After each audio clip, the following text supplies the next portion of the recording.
বিসমিল্লাহির রহমানির রহিম। আসসালামু আলাইকুম এভরিওয়ান। রোজিস কিচেনের পক্ষ থেকে সবাইকে আন্তরিক ধন্যবাদ। কেমন আছেন সবাই? আমি আলহামদুলিল্লাহ ভালো আছি। তো আজকে কয়দিন ধরে কনকনে খুব শীত পড়তেছে, ভাবলাম সকালে বিন্নি ভাত রান্না করব আর আপনাদের সাথে শেয়ার করব। এই বিন্নি ভাতটা খুবই মজার বিন্নি ভাত, একটু আঠালো হয়। তো এই আঠালো বিন্নি ভাত রান্না করার জন্য আমি কি কি উপকরণ নিচ্ছি দেখিয়ে দিব। তো বিন্নি ভাত রান্না করার জন্য এখানে আমি একটা বাটিতে বিন্নি চাল নিয়ে নিচ্ছি 4 কাপ। আমি বাজারের কেনা চাল নিয়ে নিচ্ছি, এই যে 4 কাপ নিয়ে নিলাম। এবার আমি এখানে পরিমাণ মতো পানি দিয়ে দিচ্ছি।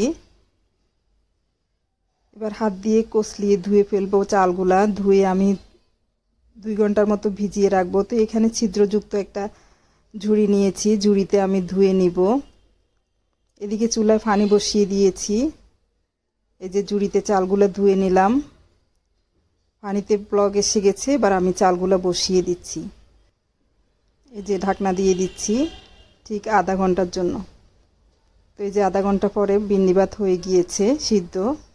এবার এদিকে চুলায় আমি একটা পাতিল বসিয়ে দিয়েছি, দিয়ে দিচ্ছি 1 গ্লাস পানি, দিয়ে দিচ্ছি খেজুরের গুড় 2 কাপ। আমি এখানে গুড়ের শিরা বানাবো।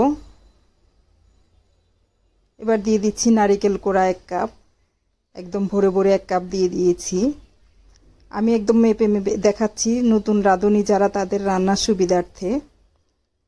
তো কিছু নারিকেলে যে এরকম আমি বড় করে কেটে রেখেছিলাম দিয়ে দিচ্ছি আধা কাপ। বিন্নি ভাত খাওয়ার সময় নারিকেলগুলো দাঁতে পড়লে খুবই ভালো লাগবে। আমি একটু ঘন শিরা করব, খুব বেশি ঘন করা যাবে না। একটা চামচ দিয়ে নেড়ে চেড়ে দিলাম। এবার লবণ দিয়ে দিচ্ছি 1 চা চামচ। আমি 1 কেজি বিন্নি চাল রান্না করব।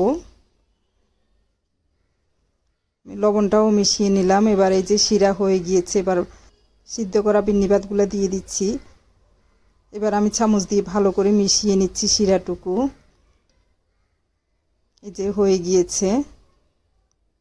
এবার আমি সার্ভিং বাটিতে নিয়ে নিব। খুবই সুন্দর হয়েছে মাশাআল্লাহ।